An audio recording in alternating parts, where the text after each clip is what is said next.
IR협의 리서치센터 연구위원들이 직접 쓴 리포트를 기반으로 이제 기업에 대한 공부를 보다 쉽게 하실 수 있도록 저희가 동영상 콘텐츠를 제공해 드리고 있습니다. 소중한 리포트 같이 보기 이원재 팀장과 함께하는 시간입니다. 안녕하세요.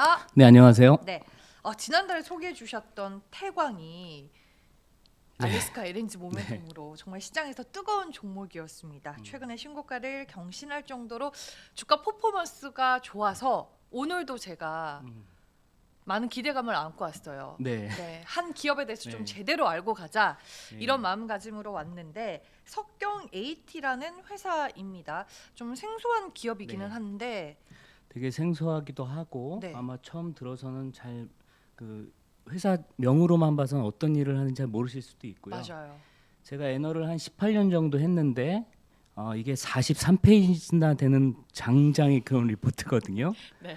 이게 매출액이 100억대밖에 안 되지만 그만큼 할 얘기가 많았고 지금 하는 기존 사업이나 신규 사업이 너무나 다양하기 때문에 그렇게 좀 심혈을 기울여서 보고서를 작성했는데 어쨌든 오늘의 목표는 제가 앵커님을 이해시켜야 우리 투자자분들도 이해할 수 있을 거라고 생각을 해서 한번 잘 해보도록 하겠습니다. 일단 석경 AT라는 회사는 저도 처음 들었을 때 이게 무슨 회사인가 몰랐는데 일단 나노 소재 회사라고 이해를 해주시면 되고요. 너무 어렵죠. 나노라고 하면은 우리가 이제 뭐 반도체 선단 공정 얘기할 때나 뭐 5나노다, 3나노다 이렇게 얘기를 하는데 일상생활에선 저희가 굳이 몰라도 되는 그런 산업일 텐데 일단 나노라고 하는 그 개념은 그리스어인데 나노스에서 나왔거든요. 이게 난쟁이란 소리예요. 작은 것들. 그래서 나노라고 하면은 여기 10억분의 1의 과학이라고 제가 말씀드렸는데 우리가 인간 생활에서 사실 십진법으로 1 밑에 단위는 우리가 생각할 일이 별로 없잖아요. 그렇죠. 그죠? 근데 이 1m의 10억분의 1이다. 즉 1m를 1000으로 나누면 1mm가 나오죠. 그걸 다시 100만 분의 1로 나누는 거예요. 그게 10억분의 1의 나노인데 1나노인데 그 정도로 이제 우리가 이제 반도체나 이런 거 아니고서는 이제 너무나 미세한 단위고 최근에 이제 그 원자 현미경도 저희가 이제 방송을 통해서 말씀드린 적이 있을 텐데 종목을 그런 원자 현미경으로나 봐야 겨우 볼 수 있는 그런 작은 단위인데 이 석경 AT는 국내 유일의 그런 나노 소재 상공정 업체다 이렇게 보시면 될 것 같아요. 거의 광산의 모델을 가지고 있어요.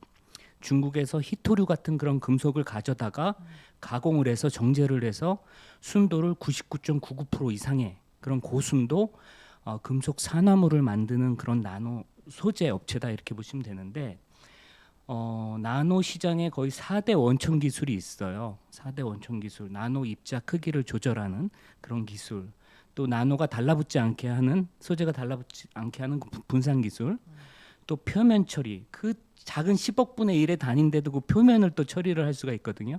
표면 처리 기술, 그리고 마지막으로 정제 기술, 이렇게 4대 기술을 가진 글로벌하게 보더라도 몇 개 안 되는 국내에선 유일한 그런 나노 시장의 상공정 소재 업체다 이렇게 말씀을 드리겠습니다. 그래서 주로 진입하고 있는 산업이 상당히 다양한데 주로 지금까지는 거의 40~50% 이상이 바이오 헬스케어 분야, 즉 구체적으로 말씀드리면 치과 소재. 우리가 이제 치과에 가면은 그 보철하잖아요. 그 복합 레진, 그 임플란트하고 이런 소재에 이 나노 소재가 들어가요. 그런 부분이 한 40% 정도 차지를 하고 있고 또 최근 들어와선 자성체 인가공이라고 해서 이제 파워 인덕터라는 그런 작은 제품이 있거든요. 국내 이제 스마트폰 카메라 모듈이나 뭐 그 전기차 카메라 모듈의 소재 업체죠. 삼성전자나 애플에 이제 공급을 하는 국내 굴지의 그런 소재 그 부품 업체가 있는 S사가 있는데 거기에 이제 파워 인덕터를 생산하는데 거기에 이제 나노 소재를 공급해주는 그런 산업이 이제 자성체 그게 한 38% 매출을 차지하고요. 나머지 뭐 토너, 우리 레이저 토너에도 그 가루가 들어가잖아요. 거기에 외첨재로 이 나노 소재가 또 들어가고 이런 식으로 이제 매출이 구성되어 있습니다. 그리고 신사업으로 이제 이따 말씀드리겠지만 중공 실리카, TIM 방열 소재 이게 2차 전지 소재인데요. 그 열을 내려주는 그런 소재고 최근에 이제 이슈가 되고 있는 전고체 배터리에 들어가는 이 고체 전해질을 또 동사가 특허를 획득을 했습니다. 그래서 그 부분 이따가 설명을 드리겠고요. 마지막으로 이제 기후테크 이따가 설명드리면 되게 재밌을 것 같은데 그런 신사업을 지금 진행을 하고 있습니다. 그래서 상장은 업체는 2094년도에 설립이 되어서 지금 30년 이상 이 업력을 가지고 있고 법인이 설립되기는 2001년도예요. 2001년도가 글로벌하게 나노 산업이 본격적으로 태동하기 시작한 그 시기하고 맞물려서 회사가 설립되었고 상장은 20년 12월입니다. 그래서 지금 한 5년 차를 맞이하고 있는 그런 업체고 상장 당시에 2000년도에 매출액이 불과 67억밖에 되지 않았어요. 그렇게 작은 회사였는데 이제 기술이 워낙 좋다 보니까 기술특례 상장으로 상장한 업체다 이렇게 말씀을 드리겠습니다. 얘기를 들어보니까 이제 나노 소재가 여러 산업에서 아주 유용하게 쓰일 수 있는 그 가치가 있는 것 같은데 글로벌 나노 기술은 그 시장이 어떻게 형성이 되어 있나요? 네, 일단 나노라고 하면은 지금 이제 최첨단 산업 모든 게 작아지고 있잖아요. 네. 최첨단 산업에 들어가는 소재라고 할 수가 있는데 나노가 워낙 작은 소재이다 보니까 이 최소 원료로 최대 효과를 내는 그런 소재라고 보시면 될 것 같아요. 그래서 나노라는 건 나노 그 자체로 쓰이지 않고 타 산업과의 융합으로 쓰입니다. 그래서 나노 융합 기술이라고 하거든요. 뭐 반도체랑 융합하거나 디스플레이라든가 이런 바이오 헬스케어 아니면 우주 항공 다양한 그런 산업으로 융합이 가능하기 때문에 그렇게 보시면 되고 사실 파는 제품은 가루예요. 약병에 넣어서 하얀 가루 같은 상태를 파는데 워낙 소량으로 이제 다품종으로 판매되다 보니까 매출액이 그렇게 대규모로 뭐 몇 천억 이렇게 발생하는 게 아니라 조금씩 이렇게 발생을 하고 있는 거죠. 그리고 보시면 나노라는 게 시장에 시작된 계기는 1959년입니다. 이 미국의 물리학자 리처드 파인만 교수가 캘리포니아 공과대학 교수인데 그때 이제 학회에 가서 이런 말을 한 거죠. There's plenty of room at the bottom. 이 바닥 세상 밑에도 많은 공간이 있다. 그게 이제 예를 들면 100만 분의 1은 마이크로미터고 그 밑에 또 공을 더 세게 더 붙이면 이게 나노미터가 있는데 그 시장에 대해서 아이디어를 최초로 제공한 분이고요. 그 이후로 이제 일본에서 반도체가 발전하면서 7, 80년대 지나면서 반도체 시장에서 이 나노 테크놀로지라는 이 용어가 생겨났고 80년대에서 전자현미경 또 원자현미경이 개발되면서 나노를 비로소 측정 가능하게 되었다. 이렇게 이해를 하시면 될 것 같고요. 이 산업으로서 나노 기술이 본격화된 시기는 2000년입니다. 그래서 나노 업체들은 거의 다 대부분 그 설립한 연도가 2000년, 2001년이에요. 그때가 나노가 본격적으로 산업으로 태동한 시기라고 보면 되겠고 그때 미국에서 전략적으로 이 나노 산업을 미래 전략 산업으로 육성하겠다 하면서 EU, 일본, 중국 할 것 없이 전 세계적으로 주요 국들이 나노 산업을 전략 산업으로 육성을 하겠다고 이렇게 계획을 지금 발표하고 있는 그런 상황이라고 보시면 되고요. 우리나라도 글로벌 4대 강국이라고 말을 하거든요. 나노 시장에 글로벌 특허 출원 건수나 이 논문 이 발표 건수가 글로벌 4위권에 해당하는 상당히 앞서 있는 그런 국가라고 볼 수가 있겠고 우리나라도 디스플레이라든가 뭐 바이오 또 반도체 산업이 발전했기 때문에 같이 가는 거죠. 그래서 그렇게 보시면 될 것 같고 동사가 지금까지 30년 동안 이제 캐시카우로 갖고 있었던 산업이 주로 바이오 헬스케어인데 그 중에서 이 치과 소재 이 부분에 대해서 말씀드리겠습니다. 주로 어디에 들어가냐면 치과 소재 우리가 이제 필러 이 복합 레진을 보자면 그게 이제 딱딱한 어떤 유리 금속 소재잖아요. 글라스 소재인데 거기에 요 나노 소재가 첨가되는 거예요. 그래서 어떤 역할을 하냐면 우리가 치과를 가면은 그 간호사가 엑스레이부터 찍으실게요 하잖아요. 네. 엑스레이를 찍으면 그 엑스레이는 이 피부는 투명하게 투과하잖아요. 근데 우리가 치료받은 그 레진, 그 이빨은 하얗게 보이잖아요. 그게 엑스레이의 그 불투과성, 엑스레이를 통과하지 못한 불투과성을 만족시켜주는 그 조영제가 필요한 거거든요. 그래서 이 업체가 생산하는 게 브라이터뷴 이게 이제 그 조영제 역할을 하는 거예요. 엑스레이를 찍었을 때 그 대상물이 밝게 보이게 하는 그 조영제 역할을 이 브라이터뷴이 하는데 원소재는 중국에서 수입하는 거의 그 희토류 같은 광물이에요.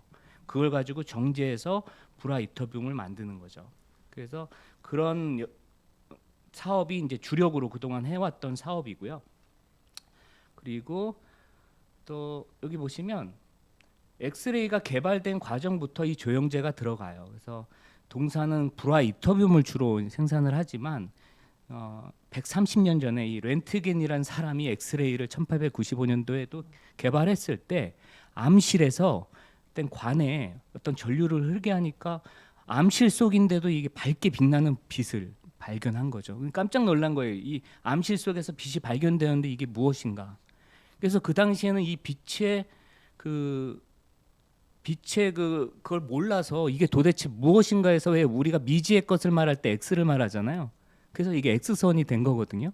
근데 그 앞에 1m 앞에 스크린에 바륨을 발라놓은 시화나 바륨이라는 바륨 소리를 발라놓은 그 종이 스크린이 있었는데 그것 때문에 이 X선이 밝게 빛나더라는 거죠. 그래서 이 조영제의 존재를 이때 이분이 발견을 한 거고, 그래서 그걸 실험해 보기 위해서 이 사진 보시면 이게 인류 최초의 엑스레이 사진이거든요. 안에 손을 찍은 거예요. 여기 보시면 결혼 반지가 있잖아요. 그 피부는 투명하게 엑스레이가 통과하는데 이 결혼 반지는 밝게 지금 보이잖아요. 이거에서 이제 시작이 된 거죠. 그래서 지금 뭐 우리가 MRI를 찍는다, CT를 찍는다, 이게 다 엑스레이, 렌트겐이 발명한 이 조영제, 여기서 이제 모티브를 얻은 거고, 동사가 하는 브라이터뷴도 조영제의 그 한 종류다, 이렇게 이해를 하시면 될 것 같아요. 그래서 최근에 뭐 내시경을 우리가 하더라도 내시경이 많이 시간이 밀리잖아요. 그럼 거기 담당자가 혹시 위장 조영술로 하시면 어때요 하거든요. 위장 조영술 안 해보셨죠? 네. 위장 조영술은 수면 내시경을 할 때 이걸 이렇게 누는 게 아니라 약을 먹어요. 네. 하얀 약을 먹는데 그 하얀 약이 바륨 용액이에요. 바륨이라는 금속 소재의 용액을 마시는 거예요. 그럼 그게 위장에 하얗게 들어가면서 엑스레이를 비춰주는 거죠. 그게 다 엑스레이의 조영제다, 이렇게 이해를 하시면 될 것 같아요. 그래서 아무래도 치과 소재로 들어가다 보니까 이 성장률이 상당히 높은데요. 국내도 임플란트 강국이잖아요, 우리나라가. 물론 동사가 임플란트 회사에 이 조영제를 바로 주진 않습니다. 이 치과 소재 업체로 글로벌 소재로 나가는데, 국내 임플란트 수출액을 보더라도 과거 10년간 연평균 성장률이 이렇게 18% 이렇게 나타나고 있고, 또 중국으로 나가는 건 27% 이렇게 상당히 높게 나타나고 있고요.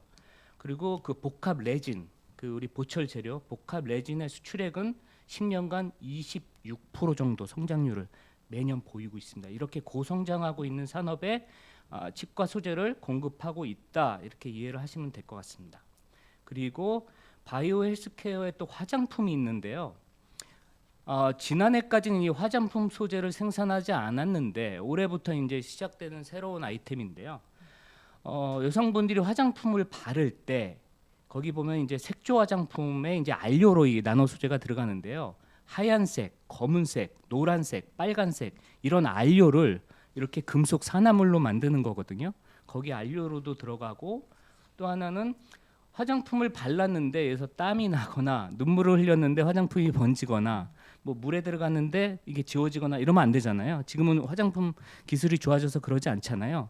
그게 나노 소재가 들어가 있기 때문에 뭐 이산화실리카 이런 나노 소재가 들어가 있기 때문에 고르게 발라지고 화장품이 지워지지 않고 이런 역할을 하는 거죠.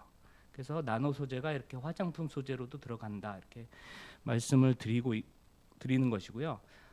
토너 외첨제는 뭐냐면 레이저 토너 이렇게 교체하는 거 보셨잖아요. 네. 그 토너에 가루가 들어 있잖아요. 가루가 이게 거의 분진 같은 완전히 미세한 이런 가루거든요.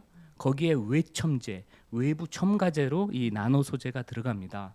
그래서 SiO2라고 해서 이산화규소, 또 TiO2라고 해서 이산화티타늄, 뭐 이런 소재가 들어가는데 이게 금속 산화물인데 나노 상태의 그런 작은 소재인데 그 알갱이가 서로 뭉쳐지면 안 되는 거거든요. 그래서 거기에 외첨제로 들어가는 이런 소재들도 역시 이제 동사가 생산을 하는데, 이 토너는 주로 일본 업체들이 저기 선진국이잖아요. 뭐 제록스라든가 있잖아요. 네.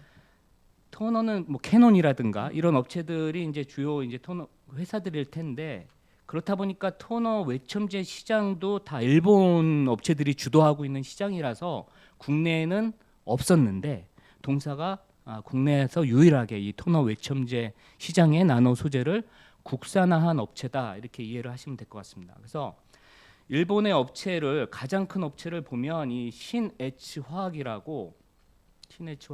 업체가 있는데요.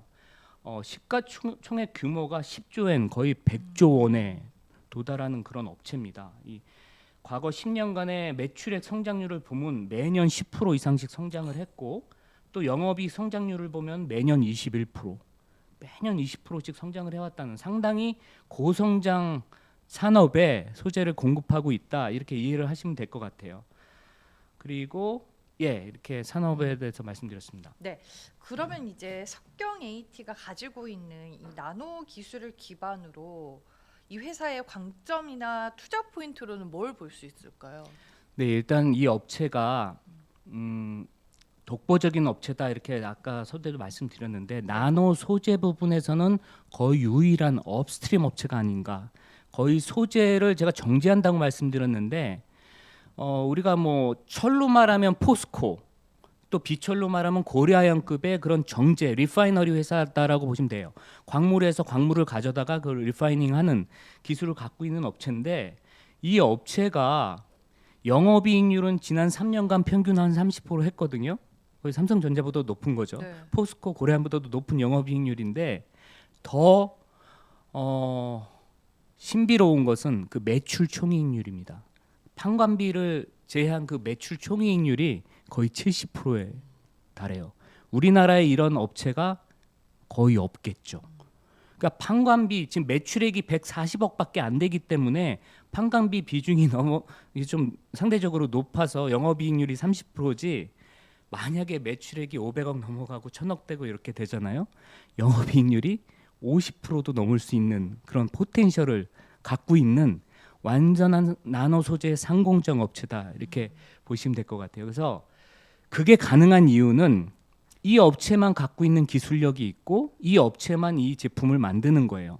그래서 첫 번째 기술은 나노 입자 크기를 조절할 수 있는 자유자재로 조절하고 형상을 제어할 수 있는 기술이에요. 그래서 나노가 뭐 3나노다 10나노다 하는데 그걸 수요업자들이 원하는 그 크기로 제어해서 만들어줄 수 있는 이 기술을 가지고 있고 두 번째는 분산기 기술. 아까 말씀드렸는데 나노 입자는 표면적이 넓기 때문에 서로 엉켜붙는다는 거죠. 그래서 엉켜붙으면 나노 입자 하나의 그 성능이 떨어진다는 거예요. 그 성능 하나하나를 이제 최상의 컨디션으로 만들어줄 수 있는 분산 기술, 스프레이 퍼줘야 된다는 거죠. 달라붙지 않고 그 분산 기술을 갖고 있고 세 번째는 표면 처리 기술인데요.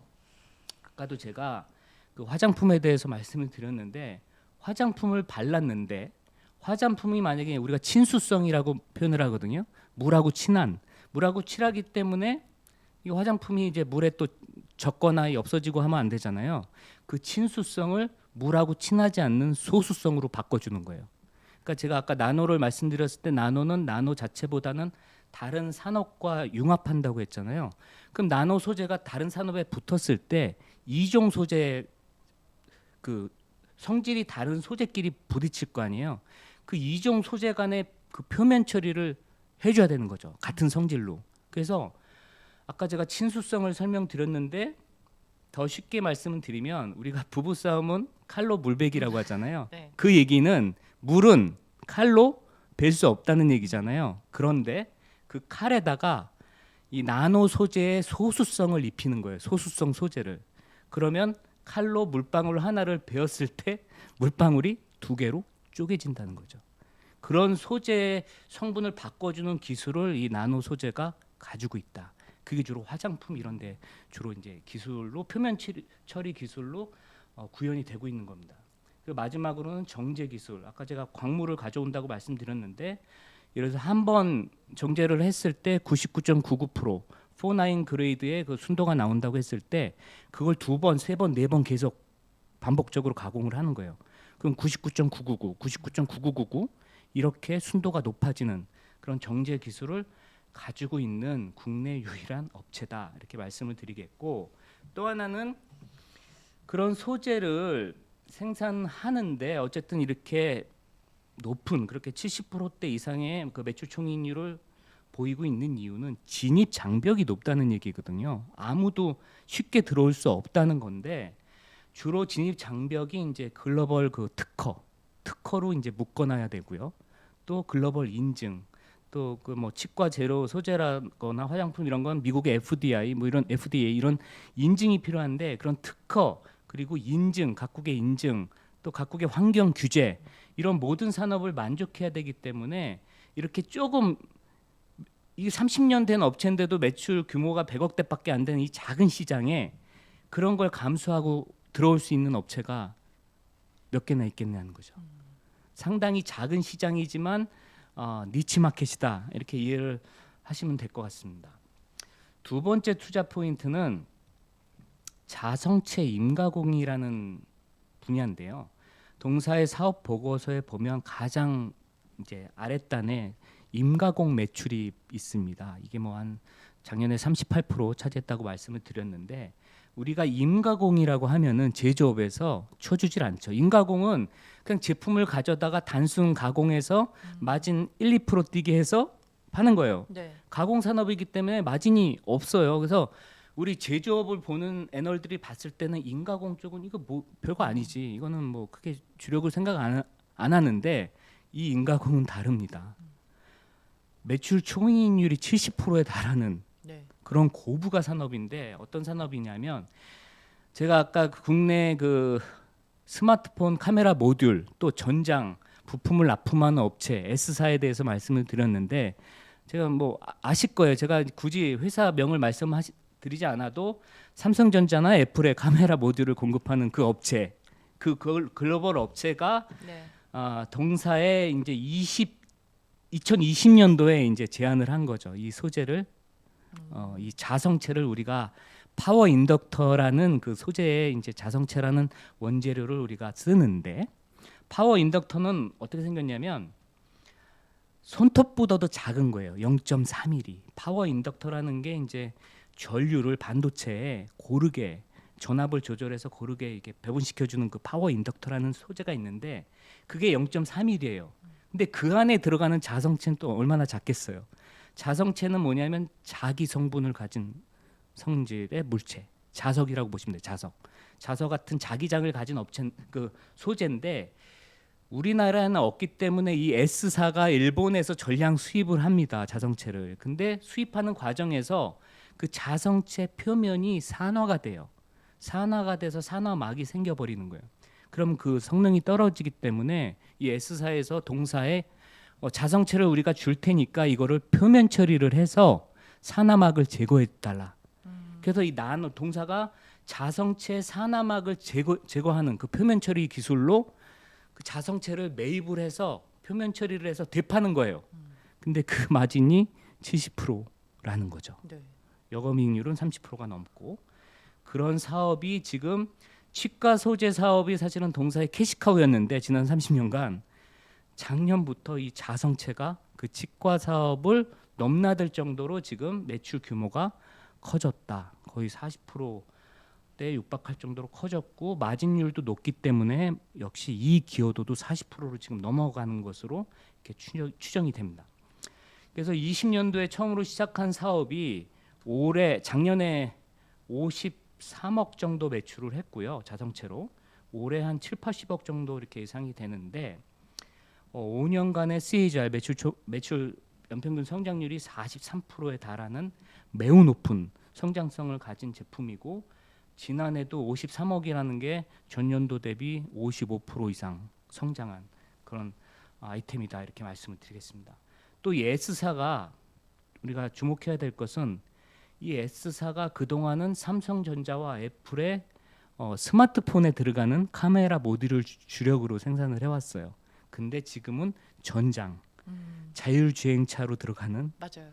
테슬라 이런 자율주행차로 들어가는 전장용 파워 인덕터를 개발을 했습니다. 그러니까 스마트폰에 그동안 들어갔는데 이젠 전장용으로도 파워 인덕터가 들어갈 거 아니에요. 그러면 이 자성체 수요도 증가하겠죠. 그럼 국내에서는 동사가 5년 동안 계속 해왔기 때문에 이 자성체 인가공 수요도 늘어날 개연성이 매우 크다. 이렇게 판단을 할 수가 있겠죠. 두 번째로는 이 중공 실리카라는 개념인데요. 역시 매우 어려운 개념입니다. 제가 이해하기 쉽게 말씀드릴게요. 나노 소재인데 그 미세먼지 같은 작은 나노 소재인데 그 소재가 축구공처럼 생겼다고 생각을 해보세요. 나노 소재인데 그걸 표면 처리를 해서 동그랗게 공으로 구형으로 만드는데 그 안에는 공기가 들어 있어요. 그 10억 분의 1의 나노 소재에 공기가 들어 있어요. 축구공처럼. 그래서 물에 뜹니다. 약간 공갈빵 같은 느낌. 그렇죠. 공갈빵 같은 건 축구공으로 이해하시면 되는데 이게 어디 들어가냐면 주로 이제 우리가 지금 통신 그 핸드폰을 지금 5G로 다 연결하고 있잖아요. LTE 하다가 5G 초고속 통신망으로 연결하고 있고 지금 5G가 6G로 넘어가고 있잖아요. 그 안테나 초고속 안테나 기판에 이 저유전성을 구현해 주는 물질이 이 중공 실리카인데요. 뭐냐면 더 쉽게 설명드리면 우리가 이 초고속 통신망을 구현할 때 이 고속도로로 생각해 보시면 고속도로로 제가 고속도로에 차가 없다고 생각하면 시속 200km도 달릴 수가 있을 거 아니에요. 근데 만약에 차들이 많이 밀려 있어. 그럼 50km도 못 갈 거 아니에요. 네. 그 앞에 깔린 그 모든 그 자동차들을 다 치워주는 거예요. 달릴 수 있게. 네. 그걸 저유전성이라고 불러요. 그러니까 전기 저항이나 전기 손실이 없어야 되는 거죠. 이렇게 초고속망을 깔 때 아니면 위성 통신에 들어가는 이런 소재, 그 소재의 저유전성을 구현해 주는 물질, 이게 중공 실리카인데 이게 지금까지는 세상에 없는데 동사가 개발을 해서 특허를 한국, 일본, 미국에 다 묶어 놓은 거죠.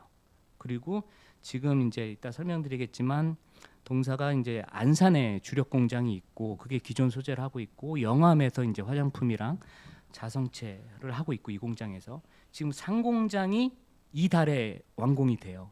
이 상공장에서 이 중공 실리카를 올해부터 본격적으로 양산을 하는데 이거를 이제 받아줄 업체가 있을 거 아니에요. 네. 이게 이제 일본의 그 PI 필름이라고 해서 폴리이미드 필름이라고 해서 그 주로 이제 그 안테나에 들어가는 필름 소재를 생산하는 업체로 지금 이게 판매가 될 걸로 이렇게 예상을 하고 있습니다. 거의 전량 그 일본으로 나갈 걸로 보고 있고 어쨌든 이게 올해 주력 사업이다 이렇게 이해를 하시면 될 것 같아요.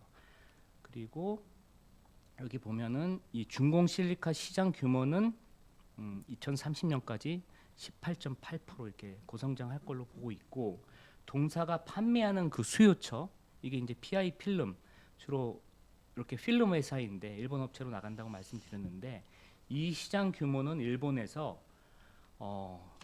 연평균 42%까지 이렇게 고성장할 걸로 기대되는 산업이다 이렇게 말씀드리겠습니다. 그리고 또 신규 아이템으로 지금 주가를 가장 부양하고 있는 아이템이라고 말씀드릴 수가 있을 것 같아요. 꿈의 배터리 소재, 네. 그죠? 전고체. 지금 이제 지난주인가요? 지지난주에도 인터 배터리를 제가 다녀왔지만 최근에 배터리 3사들이 강조하는 거는 2027년 이후에 개발할 전고체 소재를 주로 전시하고 있고 하고 네. 있거든요.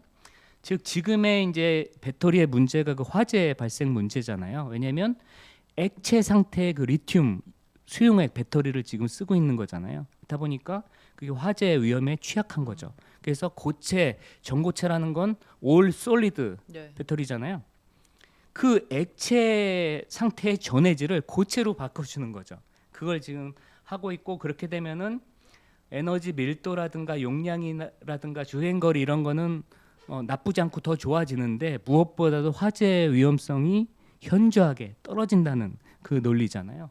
그래서 지금 전고체 배터리를 개발을 하고 있는데 전고체 배터리를 국내 3사 해외 다 개발하고 있지만 문제는 전고체 배터리를 그 고체를 황화물계 고체를 사용하거든요. 황화물계 고체를 사용하면 이게 황화수소가 물하고 또 붙으면 이게 또 위해하기 때문에 또 드라이룸도 필요하고 물을 빼줘야 되고 이런 좀 환경에도 안 좋은 그런 황화수소를 발생을 시킵니다. 이 황화수소 이 황화물을 쓰면은. 근데 동사가 개발한 거는 고체 전해질인데 그걸 붕화물계 보라사이트라는 그 붕화물 붕소죠. 붕화물계 소재를 쓰는 거예요. 이렇게 되면은 두 가지를 만족시키는데 경제성이 황화 리튬을 쓰는 것보다 경제성이 현저하게 네. 가격이 경쟁력이 좋아지고요. 두 번째는 환경 유해 물질 발생이 없는 거죠. 그래서 전에 그쪽은 이제 전에 고체 전해질은 27년 정도부터 이제 상용화될 걸로 보이는데 동사는 내년도부터 김해 공장이 이제 다음 달에 이제 준공하는데 내년도부터는 이 고체 전해질을 직접 생산할 걸로 이렇게 보고 있고요. 역시 수요처가 있어야 될 거 아니에요. 이 업계에 그냥 진출하진 않았을 거라는 거죠.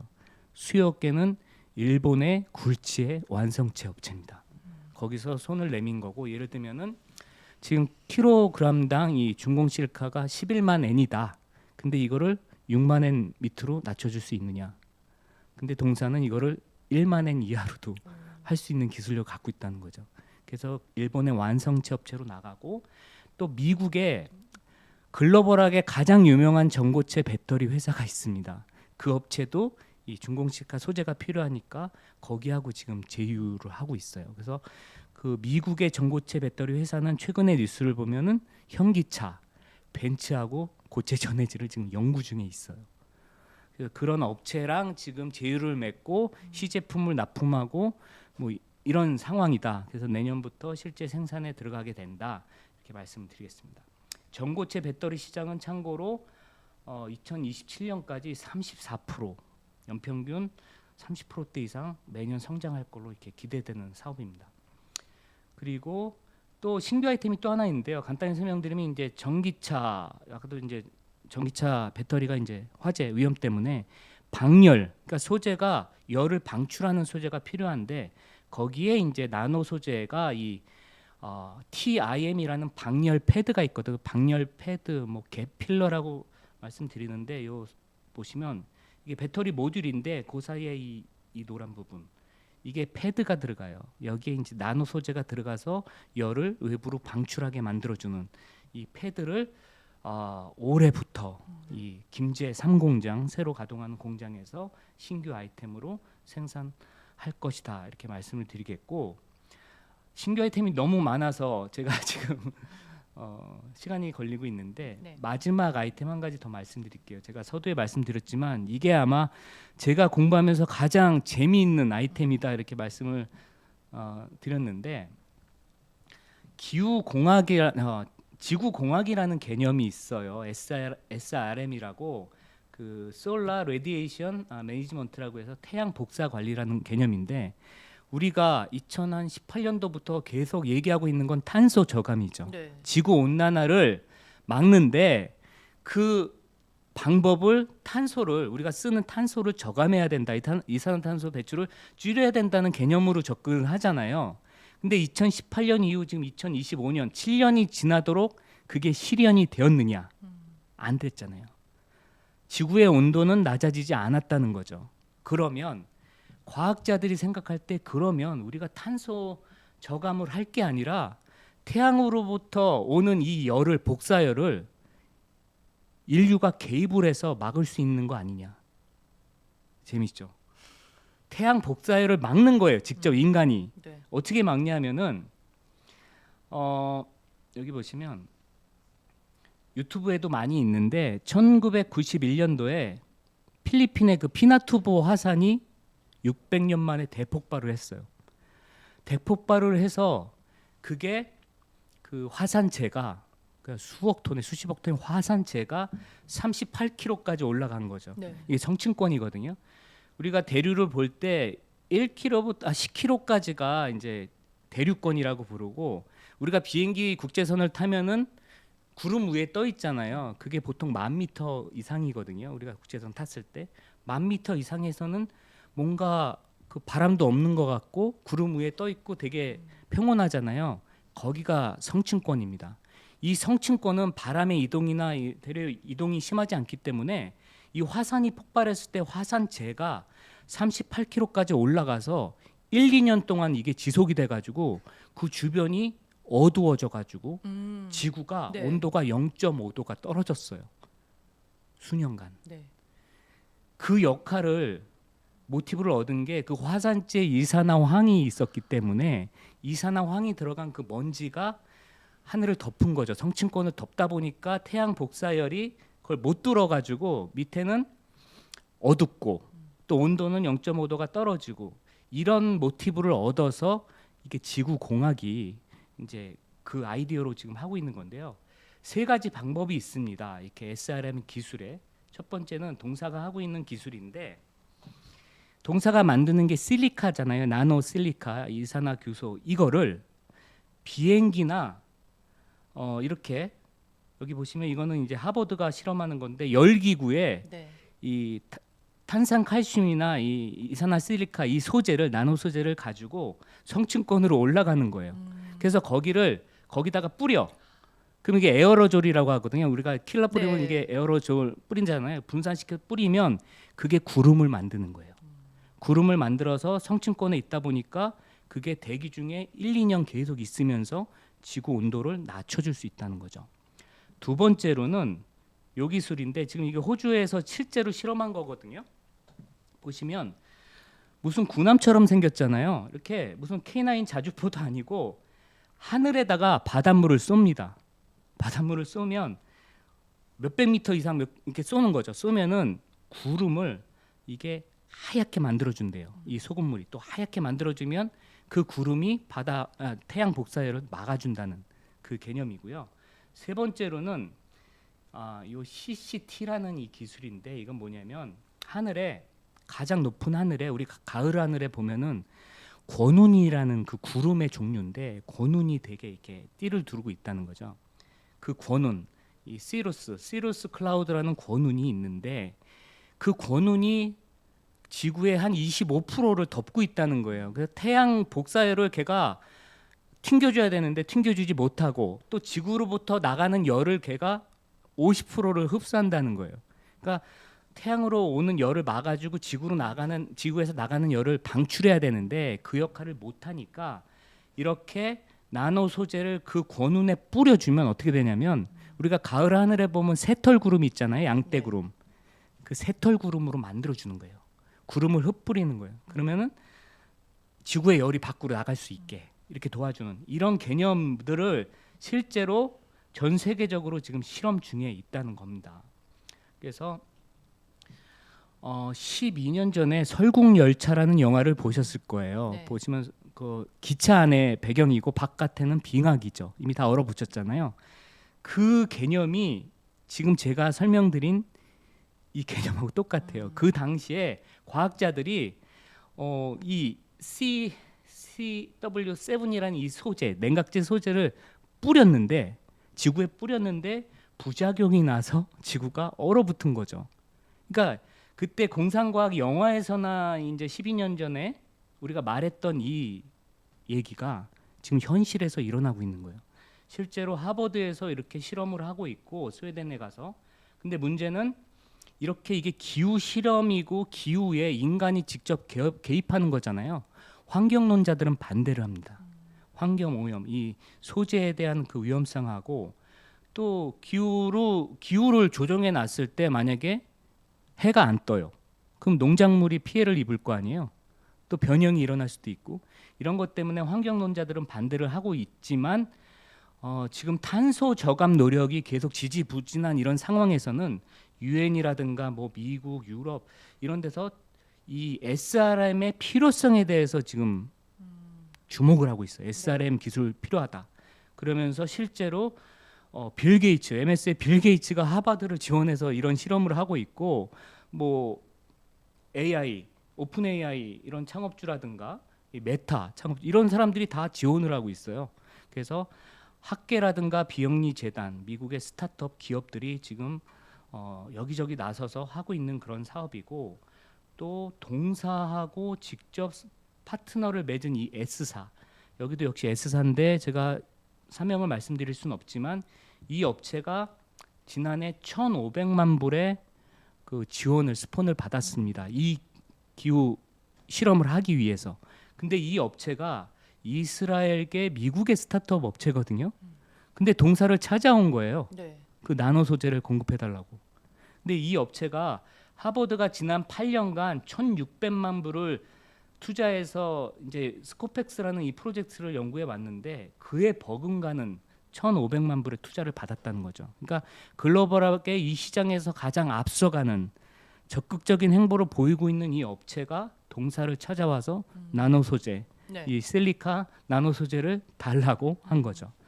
그래서 지금까지 220kg, 그러니까 얼마 안 됩니다. 뭐 몇천만 원 정도, 6천만 원 뭐 이 정도밖에 안 되는데 이게 올해 1톤까지 늘어납니다. 소재가. 그러면 한 3, 4억 정도로 늘어나고 내년도에 이게 6톤까지. 그래서 이 업체가 그 실험을 실내에서 한 거예요. 실내에서 했는데 이게 유효성이 입증돼 가지고 프랑스 파리라든가 유럽 4개국에서 지금 이 실험을 외부에서 하고 있어요. 그래서 그 실험이 계속 진행이 되고 또 이 기술이 만약에 상용화된다면 몇 톤 정도가 아니라 수십만 톤의 그런 소재가 필요할 거 아니에요. 그 분야에서 앞서 있는 나노 소재 업체다 이렇게 말씀을 드리겠습니다. 네. 네 가지의 투자 포인트에 대해서 저희가 설명을 들을 수 있었습니다. 실적은 이제 앞서서 언급해 주시긴 하셨는데 구체적으로 지난해와 올해 실적 흐름 어떻게 추정해 볼 수 있나요? 네, 지난해도 매출액이 뭐 작진 하지만 뭐 최대 매출액을 기록했고요. 네. 138억의 매출액을 기록을 했습니다. 네. 그리고 영업이익은 20억 원을 기록했는데 매출액은 증가했는데 영업이익은 전년도가 한 35억 됐기 때문에 한 40%대 이상 줄었거든요. 동사가 김제 상공장하고 또 신제품을 계속 개발하고 있기 때문에 매출액은 증가했는데 영업이익은 그 R&D 투자 비용이라든가 경상 개발비라든가 종업원 급여 이런 쪽으로 비용이 증가하면서 영업이익은 감소했다 이렇게 말씀드릴 수가 있겠습니다. 근데 올해는 한 188억 원 정도로 매출액이 증가할 걸로 보고 있고요. 매출액 증가율은 한 36% 정도 될 걸로 보고 있고 기존 사업도 매출이 성장하는데 제가 아까 말씀드린 그런 신제품 아이템들이 올해 쏙쏙들이 들어오면서 매출이 성장할 걸로 보고 있고 영업이익은 44억, 지난해 대비 2배 이상 성장할 걸로 보고 있습니다. 제가 말씀드리기를 이 업체는 매출액만 성장하면 단위 그 판매 고정비가 정해져 있고 하기 때문에 매출액만 성장하면 영업이익률이 크게 점프할 수 있는 이런 포텐셜을 가지고 있다고 말씀드렸는데 작년에 영업이익률이 뭐 한 10% 중반대밖에 되지 않았거든요. 네. 근데 지난 3년간 21년, 2년, 3년까지 보면 평균 영업이익률이 30%에 육박을 했고 말씀드린 게 매출 총이익률은 거의 70% 평균 유지를 해왔다. 그렇기 때문에 매출액이 커지면 커질수록 영업이익률은 계속 올라가는 거죠. 그래서 올해 같은 경우에는 영업이익률이 20% 중반대까지 올라갈 포텐셜을 네. 가지고 있다고 이렇게 말씀드리겠습니다. 성장하는 부분은 역시 기존 사업과 그리고 자성체 부분 올해도 계속 성장을 하고 있고 신규로 화장품 소재 아이템 그리고 중공 실리카 이런 아이템들이 올해 신규로 들어오면서 성장한다 이렇게 말씀드리겠습니다. 네, 성장에 대한 포텐셜 여전하다라고 설명을 해주셨네요. 현 주가 수준은 어떨지 밸류에이션에 대해서도 평가를 해주시죠. 밸류에이션은 지금 시가총액이 2,700억대 되거든요. 네. 매출액이 지금 지난해 130억대밖에 안 됐으니까 매출액 대비 시가총액으로 보면 어마어마하잖아요. 15배 이상 이렇게 상당히 PSR이 높은 시장에서 뭐 고평가되었다고도 할 수 있지만 어떻게 보면 이제 프리미엄을 그만큼 시장에서 받고 있는 상황이고요. PBR로 올해 기준으로 해서 한 6배 정도에 거래되고 있는 업체다 이렇게 보시면 될 것 같고 동종사는 나노 국내 업체 중에 이 나노자가 붙은 업체들이 많이 있습니다. 나노 신소재, 나노팀, 나노캠텍, 나노브릭, 나노CMS 이런 업체들이 있는데 평균 PBR이 한 2배에서 3배 사이에요. 2.5배 PBR인데 동사가 6배니까 거의 2배 이상 높은 밸류에이션에 거래되고 있는데 이 나노 업체들은 업체 어디를 다 봐도 매출액이 1,000억을 넘는 업체가 없습니다. 다 이제 1,000억 미만인데 비교할 만한 업체가 이 나노 신소재 이 업체가 시가총액이 8,700억에 다다른 업체인데요. 네. 매출액 규모가 지난해 878억이었습니다. 즉 매출액 대비 거의 시가총액이 10배 형성돼 있는 이런 상당히 지금 이 밸류에이션 멀티플을 높게 평가받고 있는 이 나노 업종이다 이렇게 보시면 될 것 같은데 이 나노 신소재 같은 경우에는 영업이익률이 지난해 3.4%밖에 되지 않았어요. 매출액은 878억이면 동사에 비해서 크잖아요. 네. 동사가 138억이었으니까 훨씬 크지만 이익률이 상당히 박합니다. 거기다가 순이익 기준으로는 적자를 보였어요. 이런 업체도 지금 시가총액이 8천억에 가 있는 거죠. 만약에 동사가 매출액이 지금 188억 올해 예상이 되는데 올해 김제 상공장을 가동하고 내년부터는 본격적으로 가동이 되면서 매출액이 2030년까지 매년 앞자리가 변할 걸로 보고 있습니다. 매년. 그래서 동사는 2030년까지 신공장을 통해서 기존 사업을 더해서 매출액이 거의 800억 정도까지 갈 수 있다고 봐요. 그럼 800억에 만약에 2030년에 가 있을 때 과연 동사의 시가총액은 얼마까지 가 있을까? 지금 나노 신소재를 보면은 8천억 이상 갈 수 있다는 그런 얘기가 되는 거잖아요.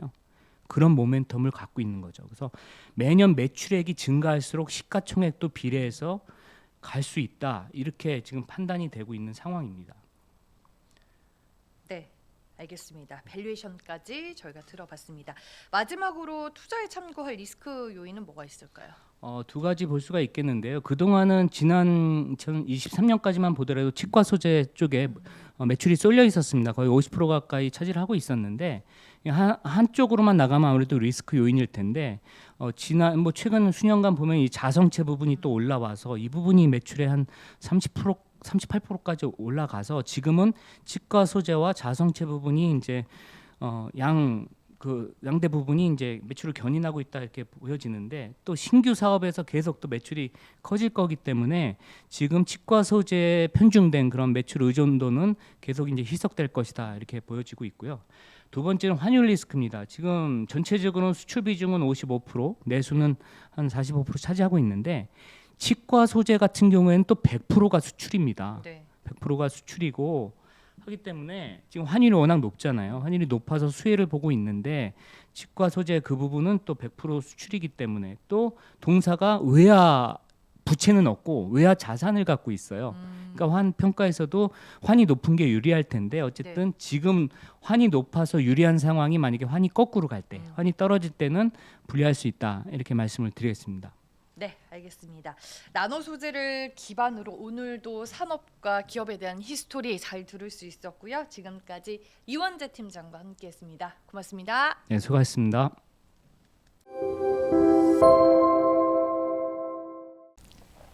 한국 IR협의 리서치센터 연구위원들과 함께하는 소중한 리포트 같이 보기 시간입니다. 이번에는 김선호 연구위원과 함께합니다. 안녕하세요. 안녕하세요. 네, 지난달에는 저희가 이제 무림 SP라는 기업을 다뤘습니다. 오늘은 무림 BMP인데 예. 펄프에 대해서 먼저 이야기를 해주시면 좋을 것 같아요.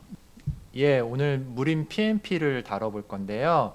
국내에서 유일하게 화학 펄프를 생산하는 업체입니다. 그래서 펄프에 대해서 먼저 알고 넘어가시는 게 좋을 것 같습니다. 보시다시피 펄프는 나무로부터 생산이 됩니다. 무림 PMP 같은 경우에는 이 우드칩, 쪼개놓은 나무 형태의 쪼개놓은 나무를 가져와서 이거를 펄프를 생산을 하고 이 중에 절반을 직접 인쇄용지를 생산하기도 하고요. 그 다음에 또 절반 정도로 외부에 판매하는 업체입니다. 그래서 이 펄프에 대한 이해가 선행이 좀 필요하고요. 먼저 펄프의 종류에 대해서 말씀을 드리려고 합니다. 펄프는 종이 제조를 위한 섬유 원료이고요. 일반적으로 식물의 섬유질을 분리해 얻습니다. 목재 펄프는 하렵수 펄프와 침엽수 펄프로 나누고요. 오늘 집중적으로 보실 부분은 하렵수 펄프를 집중해서 보시면 될 것 같습니다. 하렵수 펄프는 말 그대로 참나무, 유칼리 등 하렵수를 주 원료로 하고 있고요.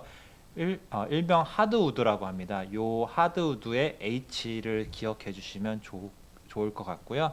침엽수 펄프는 하렵수 펄프와 반대되는 말로 해서 침엽수로 만든 펄프로 보시면 될 것 같습니다. 이 또 펄프는 제조 방법에 따라서 화학 펄프와 기계 펄프로 나누는데요. 오늘 집중적으로 다룰 부분은 화학 펄프고, 이 화학 펄프 중에서 가장 중요한 것이 크라프트 펄프로 보시면 될 것 같습니다. 무림 PMP가 생산하는 펄프로 보시면 되고요.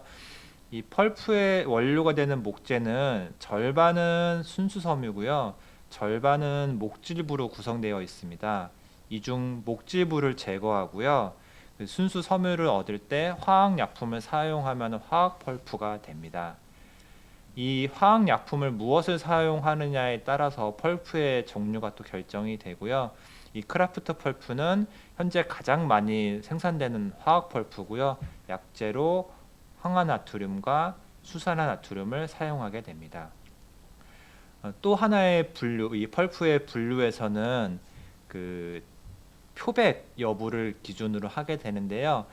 약액과 목재가 반응해서 착색이 되는데, 착색이 된다는 게 보통 저희가 종이는 하얀색으로 보시는데 착색이 되면은 색이 누래진다고 보시면 될 것 같습니다. 이런 착색 물질을 염소, 이산화탄소, 가산화수소, 오존 등의 약품으로 제거된 거를 표백 펄프라고 하고요. 이게 되지 않은 거를 미표백 펄프라고 합니다. 이렇게 지금 펄프의 종류를 설명을 드린 것은 이 백상지와 아트지, 그러니까 이 인쇄용지의 종류 주요 제품인 백상지와 아트지를 생산하기 위해서는 표백된 크라프트 펄프, 화학 펄프가 사용되기 때문이고요. 그리고 무림 PMP는 국내에서 유일한 BHKP를 생산하는 업체입니다. 이 BH는 블리치드, 하드우드는 아까 말씀드렸던 하렵수, 그다음에 이 크라프트 펄프는 화학 펄프를 의미를 합니다. 그래서 국내에서 유일하게 BHKP를 생산하는 업체다. 이거 알고 넘어가시면 좋을 것 같고요. 이 펄프 어떻게 생산을 하느냐, 이거에 대한 이해가 투자 포인트에 중요하기 때문에 설명을 드리려고 하고요. 아까 말씀대로 우드, 나무를 가져다가 아까 그 무림 PMP 같은 경우는 칩 형태로 가져온다고 말씀을 드렸죠. 그다음에 이 쿠킹 앤 와싱이라고 했는데, 증해 및 세척, 한글도 쉽지는 않은데요. 단순하게 말씀드리자면 그냥 냄비가 큰 솥에다 대고 끓인다고 보시면 될 것 같습니다. 그리고 정선이라는 부분은 여기서 필요한 부분만 뽑아낸다고 보시면 되고요. 그 다음에 표백을 하고 건조해서 펄프를 만들게 된다라고 보시면 될 것 같습니다. 이 부분에 대해서는 투자 포인트에서 한 번 더 설명을 드릴 계획입니다. 이 무림 PMP를 볼 때 이 과정을 설명드린 이유는 무림 PMP가 국내 유일하게 펄프 제지 일관화 공장을 갖고 있기 때문입니다. 이 일관화 공장의 의미에 대해서 말씀을 드리자면은, 일반적으로 펄프 업체는 나무를 방금 설명드린 펄프 제조 공정을 통해서 펄프를 만드는 게 펄프 회사고요. 제지 업체는 이 펄프를 가져와서 제지를 인쇄용지 등을 만드는 게 제지 업체입니다. 이게 일반적인 제지 업체와 펄프 업체의 형태인데, 무림 PMP는 이게 연결되어 있다라는 점에서 일관화 공장이라고 합니다. 이 일관화 공장은 크게 두 가지 장점을 띠는데요. 첫 번째는 이 펄프 공장 마지막에 만들어진 펄프를, 이 펄프가 물에 적셔져 있는데 이 부분을 건조를 하고요. 그다음에 인쇄용지 업체한테 판매를 하려면은 포장을 해서 운송을 하게 됩니다. 그리고 이 운송된 그 펄프를 제지 업체는 다시 액체에 넣게 되고요. 그다음에 이거를 원하는 물성을 만든 다음에 종이를 만들게 됩니다. 근데 무림 PMP 같은 경우는 일관화 공장을 갖고 있기 때문에 지금 이렇게 동그라미 친 부분이 필요가 없습니다. 이 젖어 있는 펄프 자체를 바로 가져와서 생산할 수가 있고요. 이 과정 때문에 이 공정이 생략이 되고, 이 공정에 들어가는 비용들이 절감되기 때문에 일가나 공장은 일반적인 공장 대비해서 원가 구조가 우위다라고 말씀드릴 수 있습니다. 두 번째는요, 이 공정 과정에 생략되는 부분들이 있는데요.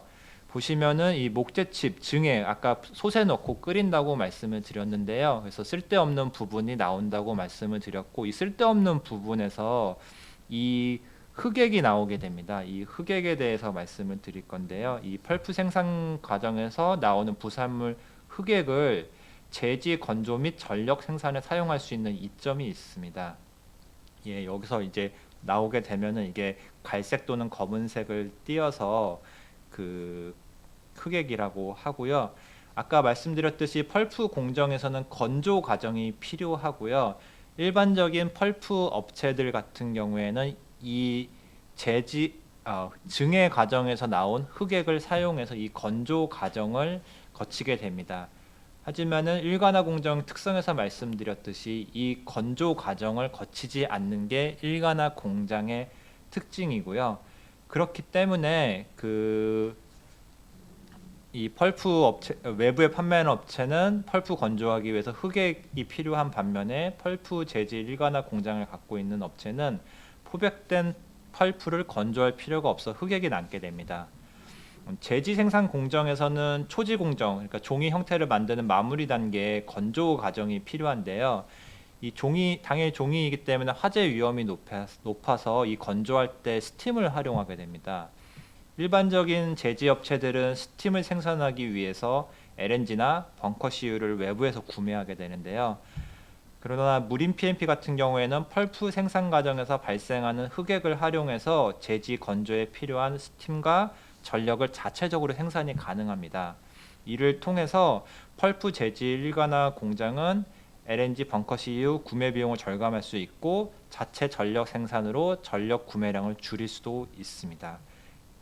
예, 그래서 이 일관화 공장이 공정과 그다음에 무림 PMP가 생산 공정 일관화 공장 때문에 갖고 있는 원가 우위에 대해서 알고 네. 넘어가시면 좋을 것 같습니다. 네, 국내 유일한 펄프 재질 일관화 공장을 갖고 있다라고 설명을 해주셨고 크라프트 펄프의 생산 공정에 대한 얘기를 들을 수 있었습니다. 투자 포인트를 이어서 들어볼까요? 예, 무림 PMP는 23년 5월에 신규 시설에 대한 투자를 발표했습니다. 발표된 내용은 2,763억 원 규모의 해수 보일러 및 증기 터빈에 대한 시설 투자입니다. 좀 단어가 낯서실 텐데 아까 펄프 생산 공정에 대해서 말씀을 드렸고 이 생산 과정에서 이 쿠킹 증해 공정에서 나온 흑액을 농도를 높여서 해수 보일러를 가동을 하고 여기서 나온 스팀 등을 스팀 터빈을 활용을 해서 전력과 열을 생산을 하게 됩니다.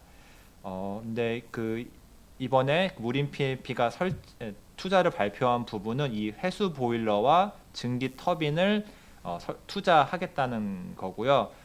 이 부분에 대해서 좀 단순하게 설명드리자면은 30년 된 오래된 차를 끌고 있다가 30년 만에 새 차를 구매한다고 보시면 될 것 같습니다. 그래서 30년 만에 구매한 차라면은 연비 효율이 얼마나 좋아졌겠습니까? 그렇게 맥락을 이해하시면 될 것 같고 그래서 효율이 떨어졌던 보일러와 증기 터빈을 효율이 높은 보일러와 터빈으로 바꾸게 된다라고 보시면 될 것 같습니다. 23년 5월에 투자 발표했는데요. 이 투자 기한이 25년 9월 1일까지예요. 이걸 감안하면은 올해 4분기부터 설비 투자의 성과를 확인할 수 있을 것으로 봅니다. 이 증해 공정을 통해서 나오는 흑액의 양은 변하지 않습니다. 근데 신규 설비 같은 경우는 말씀드렸듯이 신차, 그러니까 효율이 좋다고 보시면 될 것 같고 똑같은 생산량을 집어넣어도 이 스팀 생산량이 과거 321.1에서 345.7로 그다음에 발전량이 32메가와트에서 54메가와트로 늘어난다고 보시면 될 것 같습니다. 이 부분의 효과에 대해서 계산을 해봤는데요. 발전기 같은 경우는 설비 용량이 증가하는 부분이 22메가와트고 이거를 1년 내내 가동을 하게 되면은 19.3만 메가와트 아워가 됩니다. 그래서 단가는 산업용 전기 요금을 한국전력 사이트에서 참고를 해서 했고요. 이걸로 인한 실적 효과가 한 300억 원 정도가 됩니다. 그리고 스팀 같은 경우에도 똑같은 방식으로 단가를 계산을 하면은 요걸로 인한 실적 개선 효과가 400억 원 정도 되고요. 네, 아무래도 신규 설비 가동하기 때문에 감가상각비가 증가할 것 같은데요. 요 규모가 한 120억 원 정도로 추정이 됩니다. 그래서 요거까지 차감을 해서 계산을 해주면은 290억 원 정도 나오게 돼서 연간 한 300억 수준의 영업이익 기여가 있을 것으로 추정이 됩니다. 이 300억 원 규모가 꽤 큰 규모라고 생각이 들고요. 10년 정도 평균 영업이익이 402억 원이었고요. 그리고 연간 200억 원 정도의 이자 비용이 발생을 하기 때문에 세전 이익에 대한 재무 레버리지 효과가 클 것으로 보입니다. 네, 설비 투자 효과를 이제 주요 포인트로 저희가 들어와 봤습니다. 올해 실적 같은 경우에는 어떻게 추정해 볼 수 있을까요? 예, 올해 실적은 전년 대비 영업이익이 14.1% 증가할 것으로 기대됩니다. 크게 두 가지 사업부로 보시면 될 것 같고요. 펄프 가격에 연동한 외부 판매하는 펄프 같은 경우에는 펄프 가격에 연동을 하고요. 전년도에 펄프 부분이 적자였는데 올해도 적자를 기록할 것으로 보여요. 왜냐하면 24년에 하반기 증설된 물량이 세계 공급량의 10% 수준으로 적지 않아서 펄프 가격이 그렇게 좋은 상황은 아닙니다. 하지만 작년에 좀 가격이 낮았기 때문에 적자는 좀 축소될 것으로 보이고요. 제지 부분은 작년에 실적이 괜찮았습니다. 작년에 457억을 기록을 해서 과거 5년 중에서는 그래도 두 번째로 높은 수준의 이익을 기록을 했고요. 최근에 달러 강세로 수출하는 제품의 마진이 좀 괜찮고 생산량에도 좀 긍정적으로 영향을 미치고 있습니다. 그래서 이런 부분이 25년에도 지속이 되면서 제지 부분 실적이 괜찮을 것으로 보입니다. 그리고 교체 투자는 회수 보일러 및 증기 터빈은 말씀드렸듯이 4분기 가동을 목표로 하고 있는데요.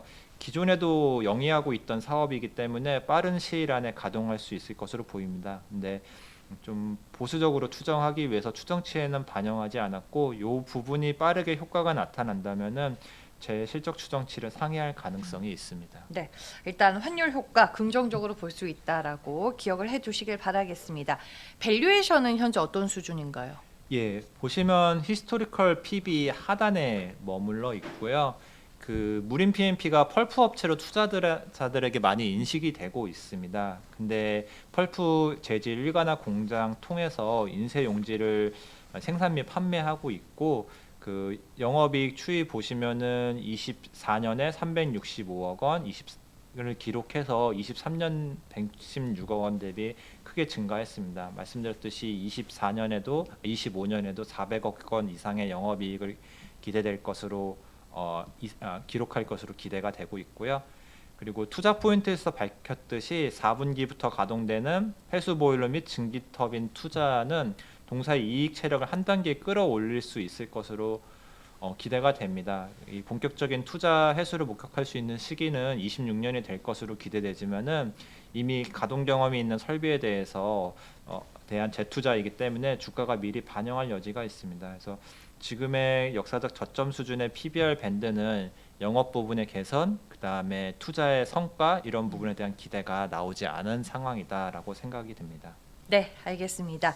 마지막으로 무림 PMP의 주요 리스크 요인 뭘 꼽을 수 있을까요? 예, 아무래도 설비 투자 규모가 꽤 크거든요. 총 설비 투자 규모가 한 3,600억 원 정도가 될 것 같고요. 그러다 보니까 무림 PMP의 이자 지급 부채가 꽤 빠르게 증가를 하고 있습니다. 이거는 올해 연말까지 증가할 것으로 보이기 때문에 아직까지는 부채 비율이 3분기 기준으로는 159%로 여유가 있기는 하지만은 좀 주의 깊게 지켜볼 부분입니다. 그나마 다행인 부분은 이자 비용 증가폭인데요. 차입금 증가 대부분이 KDB 산업은행의 산업시설 자금으로 이뤄집니다. 이게 업무 협약을 통해서 온실가스 감축 효과를 근거로 금리 우대 혜택을 제공을 받는 조건을 갖고 있습니다. 보시면은 그 이자 지급 부채 추이 보시면은 산업은행 시설 자금이 늘어나는 부분이 늘어나고 있는데요. 무림 PNP의 이자 비용률 보면은 낮아지는 모습을 보실 수가 있습니다. 그래서 절대적인 차입금 규모가 증가하면서 이자 비용은 늘어나긴 할 텐데요.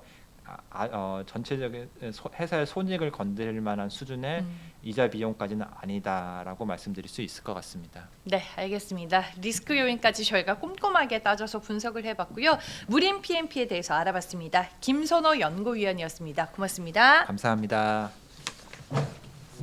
고생하셨습니다.